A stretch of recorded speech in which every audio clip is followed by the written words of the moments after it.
광야에서 40년 동안 지냈던 이 히브리 백성들이 만나를 먹었지만 죽었다고 했습니다. 그런데 오늘 예수 그리스도께서 우리에게 허락하신 이 구속사적인 은혜를 힘입어 예수님을 구주로 영접하면 죽지 않는다. 영원히 산다. 죽어도 주님 장차 오신 그날에 변화체가 되어서 부활의 영광을 경험하게 된다는 사실을 오늘 본문 말씀에 소개해 주고 계시죠.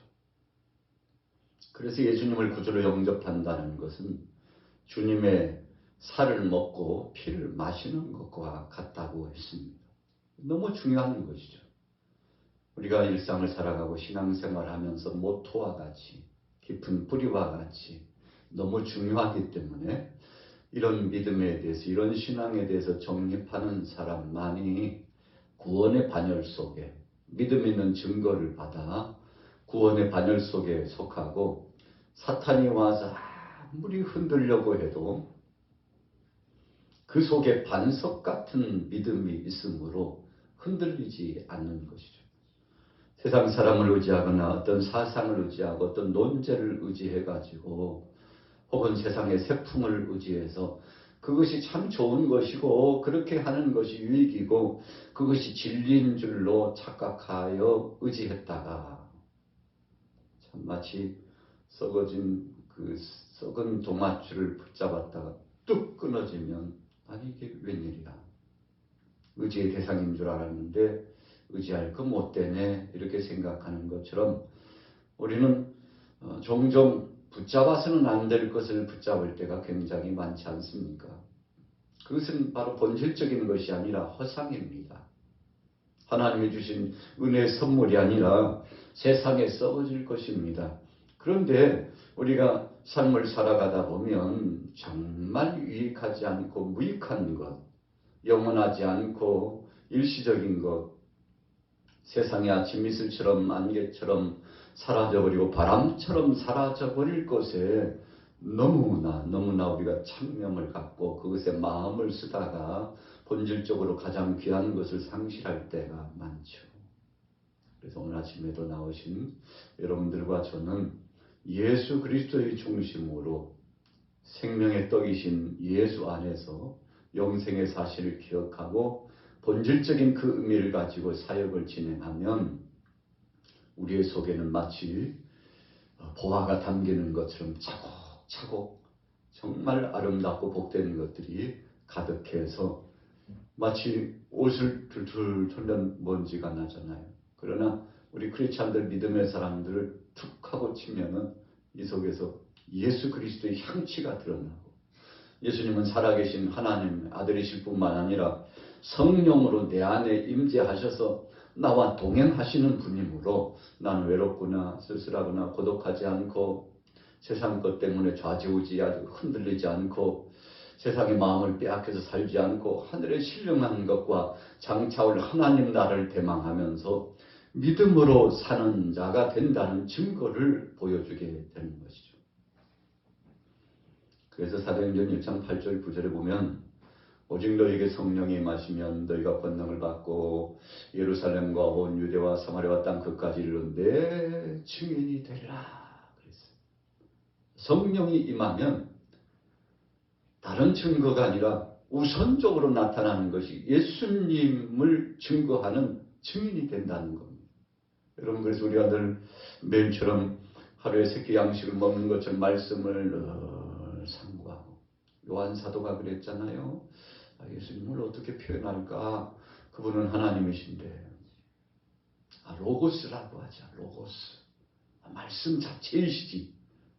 그래서 그 신비감에 젖어가지고 신앙의 정체성이 회복되니까 여러분 요한 사도가 성령 체험하고 주님의 제자로서 살아간 삶의 그 범주를 보면 역시 하나님의 사람 예수 그리스도가 생명의 떡인 줄 알고 그분을 의지하고 그분의 살을 먹듯이 그분이 흘리신 피를 마시듯이 살을 먹고 음료를 마시듯이 주님의 은혜를 마음속에 채워 넣어서 믿음으로 다시 한번 정립한 자는 이런 믿음을 가지고 있구나.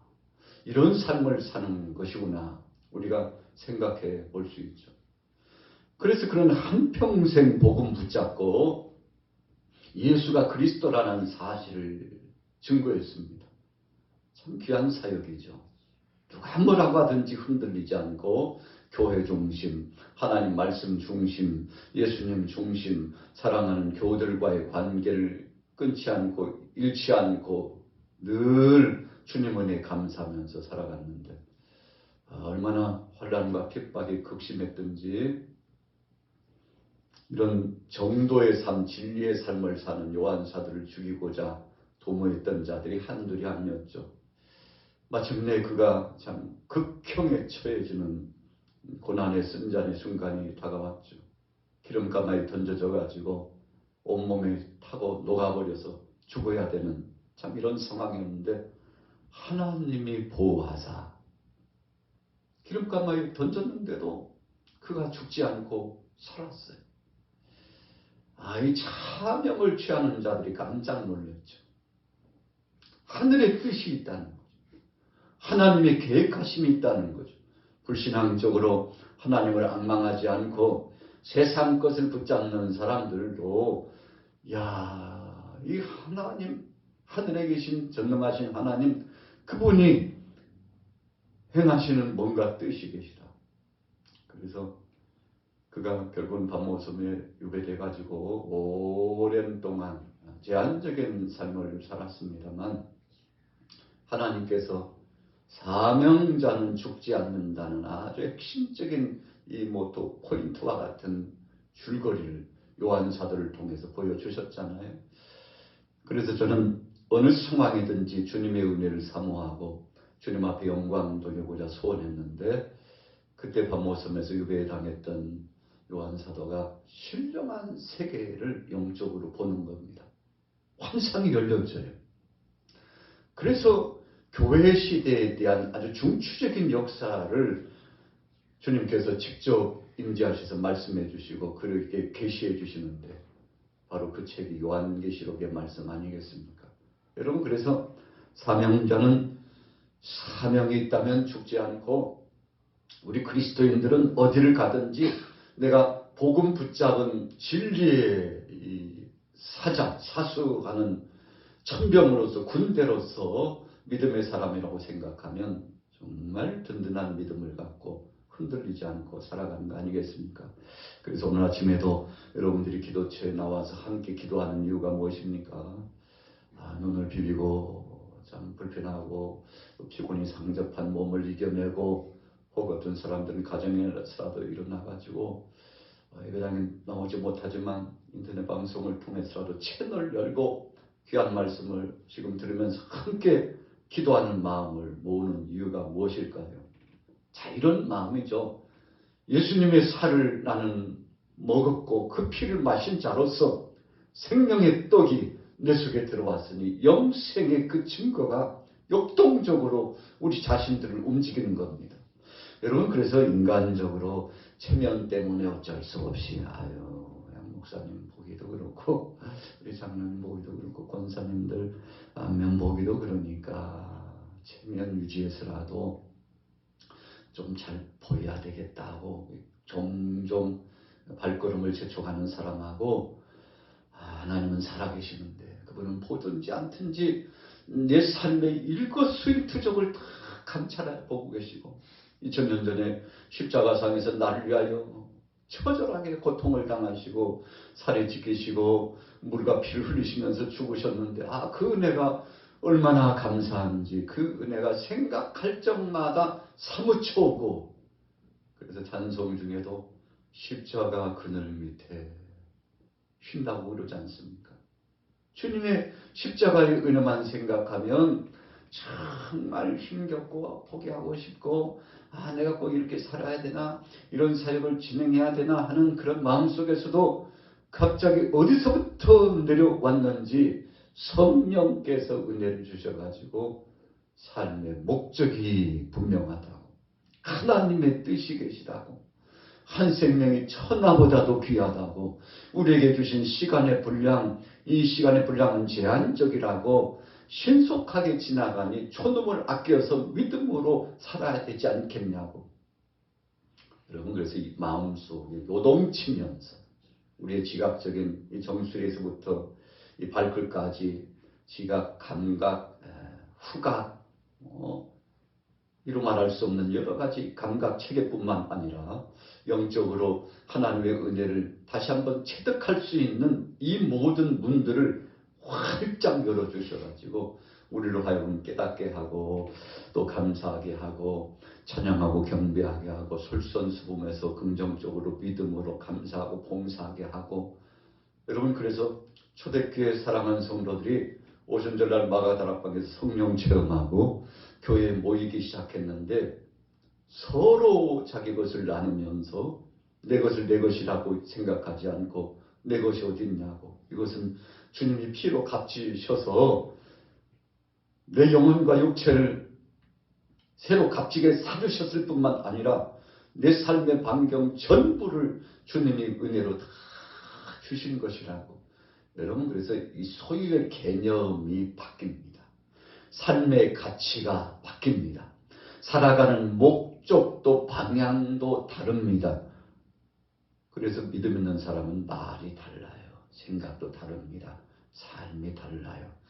그래서 참 그 양반 보니까 참 진솔하고 믿음 있는데 알고 보니까 하나님 은혜에 사무쳐가지고 찬송하면서 감사하고 모든 흔적들이 주님과 동행하는 흔적이 보이더라는 것입니다. 여러분, 그래서 에녹이 300년 동안 하나님과 동행했는데 죽지 않았어요. 성경 속에 그 대목을 묵상하고 있다 보면 어떻게 사람이 죽지 않고 이렇게 될 수 있나? 여러분, 그냥 된 것이 아니죠. 300년 동안 하나님을 떠나지 않고 동행하는 신실한 믿음을 지키고 살아나가니까 주여, 이 세상은 나그네 인생이요, 이 세상에 있을 마음은 없는데 그러나 주님이 사명을 주셔서 이 사명을 잘 감당하다가 언젠가 주님 부르시면 가야죠. 에녹이 무드셀라를 낳고서 오랜 기간 동안 깨어서 자기 자신을 돌아보니까 내가 바로 중죄인이에요. 죄로 말미암아 심판받을 수밖에 없는 인생이라는 것. 그래서 이 죄론, 인죄론이, 그래서 하나님께서 친히 구원하시는 이 기독론적인 의미가 이 속에 감격적으로 내려와 가지고 그렇구나, 내가 정신 바짝 차려야지. 그래서 아들의 이름을 무드셀라라고 짓고 창을 던지는 자다. 동네 초입에 창을 들고서 경계를 서는데 멀찍이서 적들이 오면은 어떤 수단을 써서라도 신호를 보내가지고, 어떤 사람은 1km 밖에서 500m 밖에서 경계병을 서는데 이 경계병이 보니까 큰일 났어요. 이러다가는 적들에 의해서 동네가 점령당하고 저 자식뿐만 아니라 모든 사랑하는 동료들이 죽게 생겼으니까 사력을 다해서 이 급보를 전하죠. 그래서 대비태세를 해가지고 그 동네가 살게 된 거죠. 그런데 이 초병이 꾸벅꾸벅 졸다 보니까 무슨 소리가 나서 보니 이미 적들이 진입해가지고 동네에 들어갑니다. 화염 불이 타고 사람들이 아우성치고. 여러분, 무슨 책임입니까? 이 초계병이, 경비병이 근무를 잘못 써서 그런 거. 그런데 무드셀라라고 하는 이름은 경계병이다. 창을 던지는 자다. 하나님의 심판은 곧 임한다.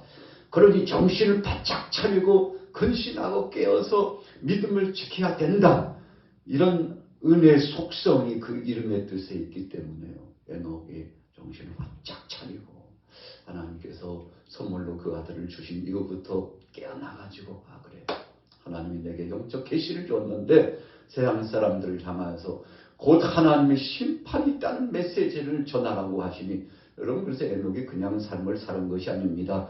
선지자적인 삶을 사는 거죠. 그 하나님의 생명된 복음을 붙잡고 이것이 생명이요 은혜요 구원의 길임을 알고 자기 자신뿐만 아니라 온 울타리 안에 있는 사람들을 일깨우고 주위 사람들을 깨우쳤던 사람이.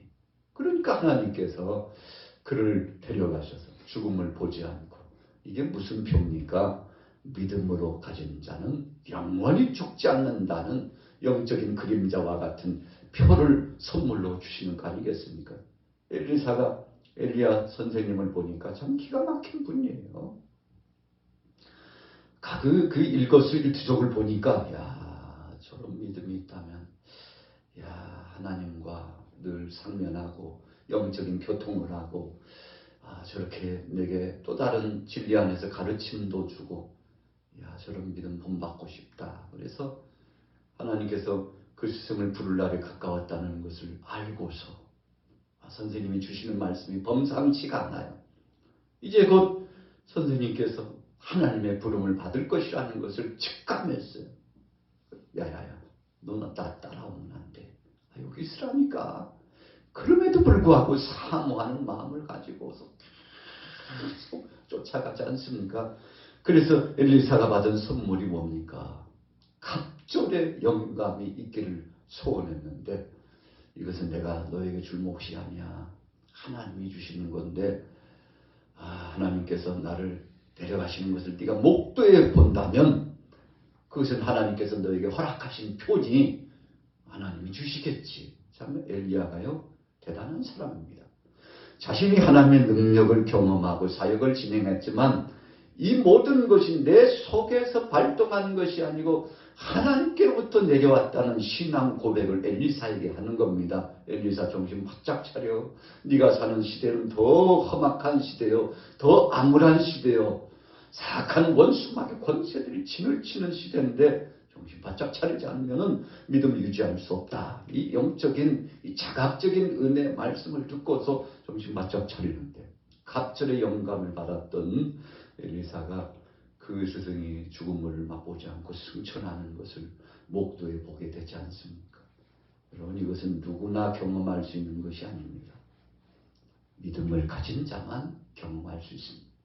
여러분, 우리에게 주어진 시간들이 분명히 제한적입니다. 그렇다면 내게 주어진 이 시간의 분량 속에서 정말 하나님께서 나를 위해서 하고자 하시는 일, 주님의 몸된 교회를 위해서 하고자 하시는 일, 우리 가정을 위해서 하고자 하시는 일이 있는데, 이거 빨리 깨닫고 이 목적 속에서 사역을 진행하면 하나님의 영광을 받으시고, 세상에 참 예레미야 5장의 말씀처럼 그 한 사람이 없어서 토성이 멸망하게 당했다고 했는데, 아무리 찾아도 믿음의 사람 한 사람이 없어서 멸망과 심판을 받는 이 유다 백성들, 이 하나님의 자녀들, 여러분, 그런데 한 사람 믿음의 사람을 보면 하나님께서 그를 통해서 영광을 받으시고, 예나 지금이나 주님이 오실 날이 불현듯 가까우는데, 여러분, 하나님은요, 믿음의 사람, 정말 편찮는 믿음의 사람을 찾는데,